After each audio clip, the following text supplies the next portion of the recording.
Hello friends, welcome back to the Gyan simplify YouTube channel. ఈనాడు daily news analysis. ఈరోజు అనగా 21 September 2024 గాను వార్తల్లో నిలిచినటువంటి అన్ని ముఖ్యమైన అంశాలను మేము ముందుకు తీసుకొచ్చాను. ఇందులో ఫస్ట్ న్యూస్ చూసినట్టయితే చతుర్భుజ బంధం మరింత పటిష్టం. భారత ప్రధాని నరేంద్ర మోదీ నేటి నుంచి చేపట్టే అమెరికా పర్యటనలో క్వాడ్ సదస్సులో పాల్గొంటారు. అమెరికా అధ్యక్షుడైనటువంటి బైడెన్, జపాన్ ప్రధాని ఫుమియో కిషిదా మరియు ఆస్ట్రేలియా ప్రధాని అయినటువంటి యాంథోనీ అల్బనీస్లతో ద్వైపాక్షిక సమావేశాలను నిర్వహించనున్నారు. ఈ చర్చల్లో ముఖ్యంగా చైనాకు సంబంధించి మరియు అదేవిధంగా సముద్ర రంగంలో భద్రత కోసం జరపనున్నారు. క్వాడ్ భేటీలకు తోడు ప్రధాని మోదీ అమెరికాలో భారీ ఎత్తున విదేశీ ప్రత్యక్ష పెట్టుబడులను ఆకర్షించాలని, సెమీకండక్టర్లు, కొత్త సాంకేతిక రంగాల్లో భారత్ సామర్థ్యాలను పెంపొందించుకోవాలని లక్ష్యంగా పెట్టుకున్నారు. అమెరికాకు చెందిన సీనియర్ రాజకీయ నేతలతో సమావేశం అవ్వనున్నారు. మాజీ అధ్యక్షుడు, ప్రస్తుతం ఎన్నికల బరిలో ఉన్న ట్రంప్ మోదీని కలిసే అవకాశం ఉంది. అధ్యక్ష బరిలో ఉన్న కమలా హ్యారిస్తో సమావేశం అవుతారా లేదా అనే విషయంలోనూ స్పష్టత రాలేదు.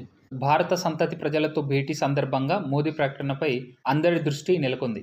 నెక్స్ట్ న్యూస్ చూసినట్టయితే ఘోర అపచారం. పరమ పవిత్రమైన శ్రీవారి లడ్డూ ప్రసాదంలో కల్తీ నెయ్యి.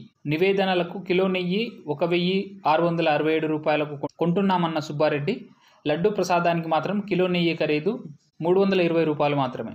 తూతూ మంత్రంగా తిరుమల ల్యాబ్లో నాణ్యత పరీక్షలు, లడ్డూ ధరలు రెట్టింపు చేసిన నాణ్యత మాత్రం నాసిరకమే. వైకాపా ప్రభుత్వంలో సాగిన అరాజకాలపై విస్తుపోతున్న భక్తులు. నెక్స్ట్ న్యూస్ చూసినట్టయితే హెజ్బుల్లా నెంబర్ 2 హతం. బీరుట్పై ఇజ్రాయెల్ వైమానిక దాడి. హెజ్బుల్లాను ఇజ్రాయెల్ దెబ్బ మీద దెబ్బతీస్తుంది. ఎవరు దాడులు చేస్తున్నారో తెలుసుకోవడానికి కూడా సమయం ఇవ్వకుండా ఊహించని రీతిలో విరుచుకుపడుతోంది. మంగళ, బుధవారాల్లో పేజర్లు మరియు వాకీటాకీల పేలుళ్లతో హెజ్బుల్లా శ్రేణుల్లో వణుకు పుట్టించింది. ఇజ్రాయెల్కు శుక్రవారం లెబనాన్ రాజధాని బీరుట్పై క్షిపణులు ప్రయోగించింది. ఇజ్రాయెల్ శుక్రవారం లెబనాన్ రాజధాని అయినటువంటి బీరుట్పై క్షిపణులు ప్రయోగించింది. ఈ దాడిలో హెజ్బుల్లా నెంబర్ 2 నేత ఇబ్రహీం అకీర్ మరో 12 మంది సీనియర్లు ప్రాణాలు కోల్పోయారని ఇజ్రాయెల్ చెబుతోంది. పైగా 60 మందికి గాయాలయ్యాయన్నారు. ఇప్పుడు ప్రస్తుత హెజ్బుల్లా లీడర్ అయినటువంటి నస్రత్ తర్వాత ఈయనే సెకండ్ ఇన్ కమాండ్గా చెప్పుకోవచ్చు. నెక్స్ట్ న్యూస్ చూసినట్టయితే సకల సన్నాహాలతో గగన్యాన్. ఇతర గ్రహాలపై మానవ ఆవాసానికి ప్రయోగాలు. ISRO chairman doctor Somanath. వ్యోమగాములతో అంతరిక్షంలో అడుగుపెట్టిన బోయింగ్ స్టార్ లైనర్ వ్యోమనౌక సాంకేతిక సమస్యలతో సతమతమవుతోందని, ఆ పరిస్థితి గగన్యాన్కు రానివ్వబోమని ISRO chairman doctor S Somanathan పేర్కొన్నారు. 4 వ్యోమగాములతో అంతరిక్ష ప్రవేశానికి సిద్ధమవుతున్న గగన్యాన్ ప్రయోగంపై అప్రమత్తంగా ఉన్నామన్నారు. బెంగళూరు స్పేస్ ఎక్స్పో 2024 ప్రదర్శన సందర్భంగా శుక్రవారం ఆయన ఇక్కడి విలేకరులతో మాట్లాడారు. 2025 ఆఖరులో అంతరిక్షంలో అడుగుపెట్టే గగన్యాన్కు మరో 2 ప్రయోగాత్మక పరీక్షలు మిగిలాయి. వచ్చే డిసెంబర్లో వ్యోమగాములు లేకుండా అంతరిక్షంలోకి పంపి ఈ మిషన్ పనితీరును పరీక్షిస్తామని వివరించారు. చంద్రయాన్ 4తో పాటు వీనస్ ఆర్బిటల్ మిషన్, ఎన్జీఎల్వి భారతీయ అంతరిక్ష కేంద్రాలకు కేంద్రం. దీనికై రూపాయలు 22,000 కోట్లు కేటాయించినట్లు తెలిపారు. ఇకపోతే రష్యా, చైనా, జపాన్లు 2030లో శుక్రగ్రహంపైకి మిషన్లు పంపనుండగా ఇస్రో 2028లోనే ఈ ప్రయాణం కోసం LVM-3 వాహక నౌకను సిద్ధం చేస్తోంది. తర్వాత చంద్రుడిపైకి వ్యోమగాములను పంపే ప్రాజెక్టును చేపడతామని వివరించారు. నెక్స్ట్ న్యూస్ చూసినట్టయితే అమెరికా పీఠం తేల్చడం బహుకష్టం. హ్యారిస్, ట్రంప్ హోరాహోరీ, ఇద్దరికీ ఒకే స్థాయిలో ఓటర్ల ఆదరణ. తాజా సర్వేలో వెల్లడి. అమెరికాలో అధ్యక్ష రోజు రోజుకు రసవత్తరంగా మారుతోంది. డెమోక్రటిక్ అభ్యర్థి ఉపాధ్యక్షురాలు కమలా హ్యారిస్ మరియు రిపబ్లికన్ పార్టీ అభ్యర్థి మాజీ అధ్యక్షుడు డొనాల్డ్ ట్రంప్ హోరాహోరీగా ప్రచారం నిర్వహిస్తున్నారు. నవంబర్లో జరగనున్న ఎన్నికల్లో ఓటర్లు ఎవరి వైపు మొగ్గు చూపుతున్నారన్నది ఆసక్తికరంగా మారింది. ఈ నేపథ్యంలో associated press, NORC centre for public affairs research సంయుక్తంగా నిర్వహించిన తాజా సర్వేలో వెల్లడైన అభిప్రాయాలు పోటీని మరింత ఉత్కంఠభరితంగా మార్చాయి. ఇద్దరు అభ్యర్థులు దాదాపు ఒకే స్థాయిలో ఓటర్లను ఆకట్టుకుంటున్నారని, ఎవరికీ స్పష్టమైన ఆధిక్యం లేదని అందులో తేల్చడం గమనార్హం. ఆర్థికం సహా పలు కీలక రంగాలను సమర్థవంతంగా నిర్వహించే విషయంలో ఓటర్లు ఇరువురికి ఒకే రకమైన మార్కులు వేశారు. ఇకపోతే అమెరికా ఓటర్లంతా ఆర్థిక నిర్వహణలో ఉత్తములకే మా ఓటు అంటున్నారు. అదేవిధంగా పన్నుల విషయంలో భిన్న ధృవాలున్నాయి ఇక్కడ. ఇకపోతే అమెరికాలో 2022లో ద్రవ్యోల్బణం 4 దశాబ్దాల గరిష్టానికి చేరింది. ఆ ప్రభావం ప్రజలపై పడింది. తమ నిత్యావసర ఖర్చుల గురించి ఓటర్లు ఆందోళన చెందుతున్నారు. అధిక వడ్డీ రేట్లు ఇల్లు, మోటారు వాహనాల కొనుగోలుదారులను ఆర్థికంగా కుంగదీస్తున్నాయి. తగ్గిన నిరుద్యోగం, స్టాక్ మార్కెట్లో పెరిగిన లాభాల కన్నా ద్రవ్యోల్బణం విషయమే ప్రజలు పరిగణలోకి తీసుకుంటున్నారు. ధరల పెరుగుదలను అదుపు చేయగలిగే సమర్థత ఉన్న అభ్యర్థికి ఓటర్లు పట్టం కట్టే అవకాశాలున్నాయి. నెక్స్ట్ న్యూస్ చూసినట్టయితే 2026 మార్చి నాటికి నక్సలిజం అంతం, మావోయిస్టులు లొంగిపోకపోతే సమూల నిర్మూలన, కేంద్ర హోంశాఖ మంత్రి అమిత్ షా హెచ్చరిక. దేశంలో నక్సలిజాన్ని 2026 మార్చి నాటికి అంతం చేస్తామని కేంద్ర హోంశాఖ మంత్రి అమిత్ షా పేర్కొన్నారు. మావోయిస్టులు ఆయుధాలు వీడి లొంగిపోవాలని, లేకపోతే వారిని సమూలంగా నిర్మూలించేందుకు ఆపరేషన్ చేపడతామని హెచ్చరించారు. ఛత్తీస్గఢ్లో మావోయిస్టుల హింసాకాండతో ఇబ్బందులకు గురైన 55 మంది బాధితులను ఉద్దేశించి శుక్రవారం ఇక్కడి తన నివాసంలో మాట్లాడుతూ అమిత్ షా ఈ వ్యాఖ్యలు చేశారు. దేశంలో మావోయిస్టు హింసాభావజాలాన్ని నిర్మూలించి శాంతిని నెలకొల్పాలని ప్రధాని మోదీ నిర్ణయించుకున్నారని ఆయన పేర్కొన్నారు. నెక్స్ట్ న్యూస్ చూసినట్టయితే కొలువు దక్కేలా కొత్త సిలబస్, పరిశ్రమ డిమాండ్కు అనుగుణంగా మార్పు చేర్పులు. బీటెక్లో వచ్చే విద్యా సంవత్సరం నుంచి అమలుకు JNTUH కసరత్తు. మీ సిలబస్ ప్రకారం చెబుతున్న పాఠాలు మా కంపెనీలో ఉద్యోగం చేయడానికి ఎందుకు పనికిరావడం లేదు?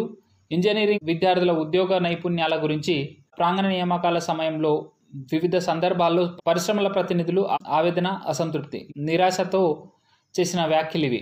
వాటిని దృష్టిలో ఉంచుకొని ఉద్యోగ నైపుణ్యాలే లక్ష్యంగా JNTUH ఇంజనీరింగ్ విద్యా ప్రణాళికను మార్చనుంది. వచ్చే విద్యా సంవత్సరం 2025 మరియు 25 నుంచి కొత్త సిలబస్ అమల్లోకి తీసుకురావాల్సి ఉన్నందున వర్సిటీ ఇప్పటికే కసరత్తు ప్రారంభించింది. వర్సిటీ ఉన్నతాధికారుల సూచనలతో సిలబస్లో మార్పులు చేయబోతున్నాం. ఇంజనీరింగ్ వ్యవస్థలో భాగస్వాములైన ఆయా కళాశాలలు, వివిధ కంపెనీల్లో ఉన్నత స్థానాల్లో ఉన్న ఎంతో మంది వర్సిటీ పూర్వ విద్యార్థుల నుంచి సిలబస్పై సూచనలు, సలహాలను స్వీకరిస్తాం. గూగుల్ షీట్ రూపొందించి వారందరికీ పంపించబోతున్నాం. ప్రాజెక్టులకు ప్రాధాన్యం ఇస్తాం. AITE మోడల్ కరికులం, జాతీయ నూతన విద్యా విధానంలో సిఫార్సులను పరిగణలోకి తీసుకొని ఉత్తమ సిలబస్ అందిస్తాం. నెక్స్ట్ న్యూస్ చూసినట్టయితే విదేశాల నుంచి వెల్లువెత్తాయి. ఉపాధి వేటలో దూర ప్రాంతాలకు వలసపోవడం మనిషికి కొత్తేమీ కాదు. అర్హతలకు తగిన ఉద్యోగ అవకాశాలు, ఆదాయం కోసం విదేశీ బాట పడుతుంటారు. చాలామంది అలా వెళ్ళిన వారు స్వదేశానికి డబ్బులను రెమిటెన్స్ రూపంలో పంపుతారు. అలా 2023లో పేద మధ్యదయ దేశాలకు $656 బిలియన్ అందాయి. అందులో ఎక్కువ మొత్తంలో డబ్బులు స్వీకరించిన దేశాలు చూసినట్లయితే మన భారతదేశం మొట్టమొదటి స్థానంలో ఉంది. ఇండియాకు $120 బిలియన్ అయితే రెమిటెన్స్ రూపంలో రావడం జరిగింది. సెకండ్ ప్లేస్లో మెక్సికో, థర్డ్ ప్లేస్లో చైనా. ఈ విధంగా ఈ రెమిటెన్స్ అందుకున్న దేశాలున్నాయి. ఈ రిపోర్టు ప్రవేశపెట్టిన సంస్థ చూసినట్టయితే migration and development brief, world bank. Next news చూసినట్టయితే హైడ్రాకు సర్వాధికారాలు. సీఎం రేవంత్ రెడ్డి అధ్యక్షతన శుక్రవారం సచివాలయంలో రాష్ట్ర మంత్రివర్గం సమావేశం సుమారు 3 గంటల పాటు జరిగింది. నిర్ణయాలను మంత్రులు పొంగులేటి శ్రీనివాసరెడ్డి, ఉత్తమ్ కుమార్ రెడ్డి, కోమటిరెడ్డి వెంకటరెడ్డి మరియు మీడియాకు తెలిపారు. మహిళా యూనివర్సిటీకి చాకలి ఐలమ్మ పేరు మరియు అదేవిధంగా హ్యాండ్లూమ్ సంస్థకు కొండా లక్ష్మణ్ పేర్లు. మెడికల్ కాలేజీలో 3000 పోస్టులకు నోటిఫికేషన్స్. 2027 నాటికి SLBC పనులు పూర్తి మరియు ఫ్లోరైడ్ సమస్యలకు శాశ్వత పరిష్కారం. నెక్స్ట్ న్యూస్ చూసినట్టయితే రకూన్ డాగ్స్ నుంచే మానవుల్లోకి కరోనా వైరస్. ప్రపంచాన్ని అతలాకుతలం చేసిన కోవిడ్-19 మానవుల్లోకి ఎలా చొరువైందన్నది అంతుచిక్కని ప్రశ్నగా ఉండిపోయింది. చైనాలోని వుహాన్ సీఫుడ్ మార్కెట్ నుంచి ఈ మహమ్మారి వ్యాపించిందన్న అనుమానాలున్న సంగతి తెలిసిందే. కోవిడ్-19 కారక SARS-CoV-2 మానవుల్లోకి చేరడంలో ఏదో ఒక జంతువాహకంగా పనిచేసి ఉంటుందని శాస్త్రవేత్తలు భావిస్తున్నారు. అది ఏ జీవి అన్నది తేల్చేందుకు పరిశోధనలు చేస్తున్నారు. ప్రధానంగా రకూన్ డాగ్స్ పై అనుమానాలున్నాయి. దీనికి తోడు పునుగుపిల్లి, వెదురు ఎలుకలు తదితరాలపై దృష్టి ఉంది. ఇవన్నీ వుహాన్ సీఫుడ్ మార్కెట్లో విక్రయించే జంతువులే.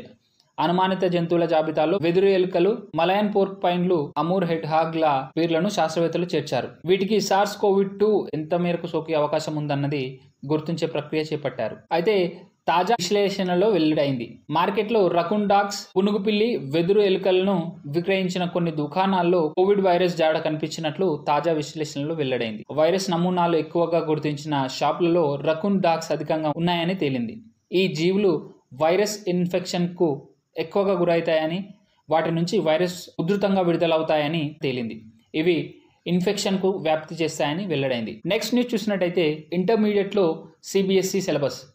ఇంటర్మీడియట్ వచ్చే విద్యా సంవత్సరం నుంచి CBSE సిలబస్ అమలు చేయనున్నారని ఈ దిశగా ఇంటర్మీడియట్ విద్యా మండలి కసరత్తు చేస్తోంది. ఇది అమలులోకి వస్తే గణితంలో దాదాపు 30% పైగా సిలబస్ తగ్గిపోతుంది. మరియు అదేవిధంగా రసాయన, భౌతిక శాస్త్రాల్లోనూ CBSEతో పోల్చితే రాష్ట్ర బోర్డు సిలబస్ ఎక్కువగా ఉంది. ఇవి కూడా తగ్గనున్నాయని చెప్పడం అయితే జరిగింది. గణితంలో ప్రస్తుతం 2 పేపర్లు విధానం ఉండగా దాన్ని 1గా చేయాలా, 2గానే ఉంచాలా అనే దానిపై కసరత్తు కొనసాగుతోంది. సిలబస్ మార్పుపై ఇప్పటికీ ప్రైవేటు కళాశాలల యాజమాన్యంతో విద్యా మండలి సమావేశాలు నిర్వహించింది. ప్రస్తుత విధానంలోనే పరీక్షలు నిర్వహించాలని భావిస్తోంది. ప్రభుత్వ ఎయిడెడ్ జూనియర్ కళాశాల విద్యార్థులకు ఉమ్మడి త్రైమాసిక పరీక్షలు నిర్వహించేందుకు బోర్డు సహకరించిన షెడ్యూల్ను విడుదల చేసింది. ప్రైవేటు మినహా అన్ని యాజమాన్యాలు ఇదే షెడ్యూల్ ప్రకారం పరీక్షలు నిర్వహించి మార్కులను ఆన్లైన్లో నమోదు చేయాల్సి ఉంటుంది. ఫ్రెండ్స్, మీకు ఈ వీడియో ఇన్ఫర్మేటివ్గా అనిపిస్తే please do like the video and share the video with your friends. అదేవిధంగా ఫర్దర్ మీకు ఇలాంటి ఎడ్యుకేషనల్ కంటెంట్ వీడియోస్ కావాలనుకుంటే please subscribe my channel and hit the bell icon button. Thank you.